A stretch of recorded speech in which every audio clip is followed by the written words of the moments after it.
Hello प्यारे बच्चों, आज हम केदारनाथ अग्रवाल जी द्वारा लिखित कविता वह चिड़िया जो इसे पढ़ेंगे। वह चिड़िया जो चोंच मार कर दूध भरे जुंडी के दाने रुचि से रस से खा लेती है, वह छोटी संतोषी चिड़िया। नीले पंखों वाली मैं हूँ, मुझे अन्न से बहुत प्यार है। बच्चों, यहाँ जुंडी का मतलब है खेत में लगे जो ज्वार होते हैं उसके दाने। संतोषी यानी तृप्त, यह एक विशेषण शब्द है। रुचि मतलब मनपसंद और अन्न मतलब अनाज। बच्चों, इस कविता के लेखक जो हैं वो अपने मन के भावों को एक चिड़िया के रूप में व्यक्त कर रहे हैं। ये जो चिड़िया है वो अपना पेट भरने के लिए कच्चे अनाज से भी जो उसका दूध होता है उसे वो चोंच मारकर पी लेती है और रुचि से खा पी लेती है। चिड़िया कहती है, मैं संघर्ष कर संतोष के साथ खुश हूँ और मेरे पंख जो हैं वो नीले हैं। मुझे अनाज खाना अच्छा लगता है और मैं एक आज़ाद पंछी हूँ।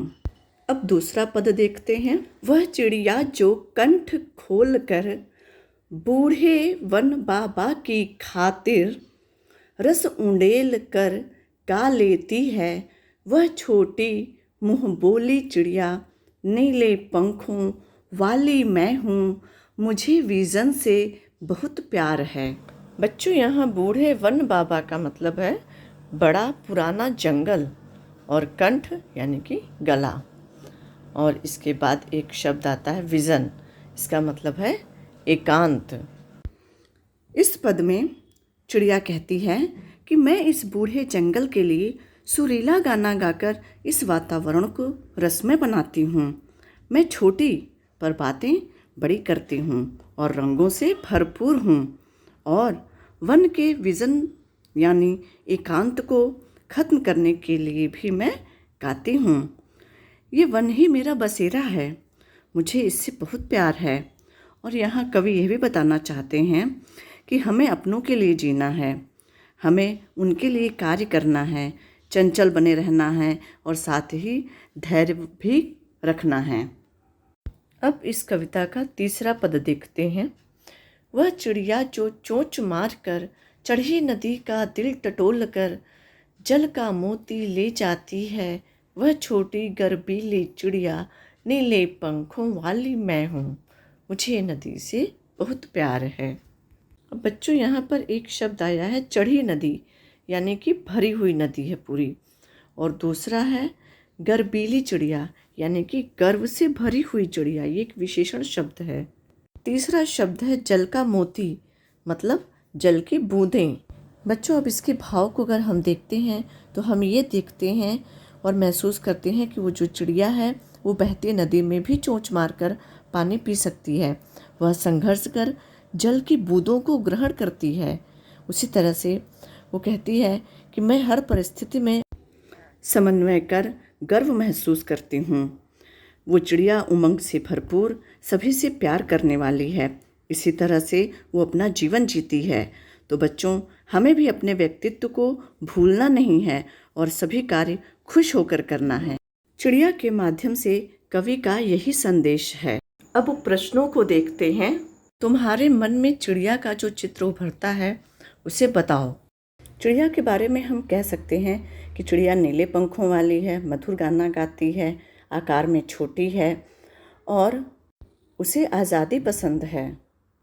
प्रश्न नंबर 2 के उत्तर में हम लिख सकते हैं इस पाठ का शीर्षक नन्ही चिड़िया या सुंदर चिड़िया, या फिर हम परिश्रमी चिड़िया भी लिख सकते हैं। प्रश्न नंबर 3, इस कविता के आधार पर बताओ कि चिड़िया को किन किन चीज़ों से प्यार है। तो उत्तर है चिड़िया को दूध भरे अनाज के दानों, नदी तथा जंगल से प्यार है। चिड़िया जूड़ी के दाने और अन्य अनाज के दाने भी खाना पसंद करती है। चिड़िया को गाना पसंद है, जंगल से प्यार है और नदी से भी प्यार है। प्रश्न नंबर 4, आशय स्पष्ट करो। पहला है रस उड़ेल कर गा लेती है। इसका मतलब है चिड़िया जंगल में जब अकेली होती है तो वह बिना किसी डर के, बिना किसी संकोच के उन्मुक्त भाव से गाती है। वह मधुर स्वर में गाती है। उसके स्वर की मधुरता वातावरण में रस घोल देती है। दूसरा वाक्य है, चढ़ी नदी का दिल टटोल कर जल का मोती ले जाती है। तो इसका अर्थ है बच्चों कि छोटी चिड़िया चढ़ी हुई नदी से बिल्कुल भी नहीं घबराती है। वह उफनती नदी के बीच से अपनी चोंच में पानी की बूंद लेकर उड़ जाती है। यानी लबालब नदी की जल राशि का अनुमान आप लगा सकते हो कि उसमें से भी बूंद निकाल करके वो अपनी प्यास बुझाती है। इसलिए पानी मोती की तरह अमूल्य है। कवि ने नीली चिड़िया का नाम नहीं बताया है, तो आप ये अनुमान और कल्पना कीजिए और पता कीजिए कि उस चिड़िया का नाम क्या है। तो इसका उत्तर ये रहा। यहाँ किस पक्षी का रंग एक से अधिक है, उनको बताओ। उसके किस हिस्से का रंग कैसा है? जैसे तोते की चोंच लाल है और शरीर हरा है। यहाँ मैना, कौवा, बत्तख, कबूतर। तो उत्तर आप यहाँ से पढ़ें और समझें। कविता का हर बंध वह चिड़िया जो से शुरू होकर और मुझे बहुत प्यार है पर खत्म होता है। तुम भी इन पंक्तियों का प्रयोग करते हुए अपनी कल्पना से कविता में कुछ नए बंध लिखो।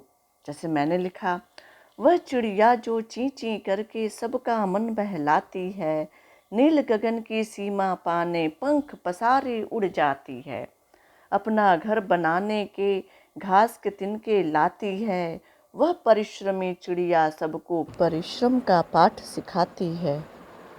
प्रश्न 4 देखते हैं। तुम भी ऐसी कल्पना कर सकते हो कि फूल का पौधा जो पीली पीली पंखड़ियों वाला महक रहा है, मैं हूँ, उसकी सारी विशेषताएं मुझ में हैं।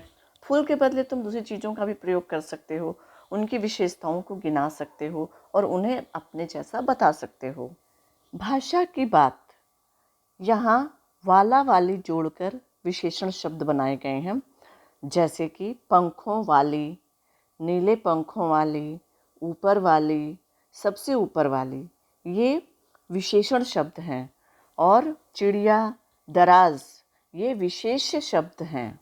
तो अब मैं विशेषण लगा के शब्द बनाऊंगी। जैसे सुनहरे मोरों वाला बाग, हरे भरे पेड़ों वाला बाग, पीले फूलों वाली क्यारी, विवेकानंद स्कूल वाला रास्ता, अधिक हंसने वाला बच्चा, घनी मूंछों वाला आदमी।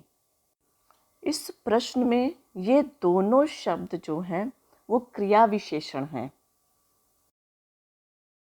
अतः नीचे दिए गए क्रिया विशेषण शब्द को छांटो।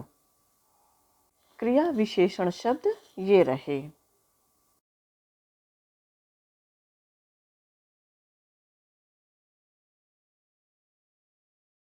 कविता के आधार पर चिड़िया का स्वभाव कुछ इस प्रकार है कि चिड़िया का स्वभाव संतोषी है, वो नीले पंखों वाली है, उसे दाने अच्छे लगते हैं, वो मुँह बोली है और एकांत में और उमंग में भी रहती है।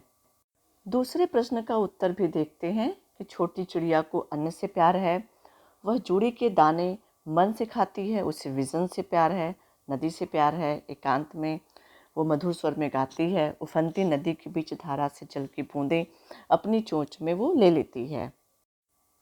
कुछ छोटे छोटे प्रश्न यहाँ पे हैं। जैसे चिड़िया के पंख किस रंग के हैं, चिड़िया कहाँ से मोती ले जाती है, चिड़िया किसके दाने खाती है, अनाज के दाने किससे भरे हुए हैं, चिड़िया का स्वभाव कैसा है, चिड़िया आनंदपूर्वक क्या खाती है, चिड़िया के पंख के रंग कैसे हैं, चिड़िया को पसंद है अनाज के दाने, चिड़िया किसके लिए गाती है, चिड़िया को किन चीज़ों से प्यार है। तो जैसा आप सभी जानते हो, चिड़िया को अन्न से प्यार है।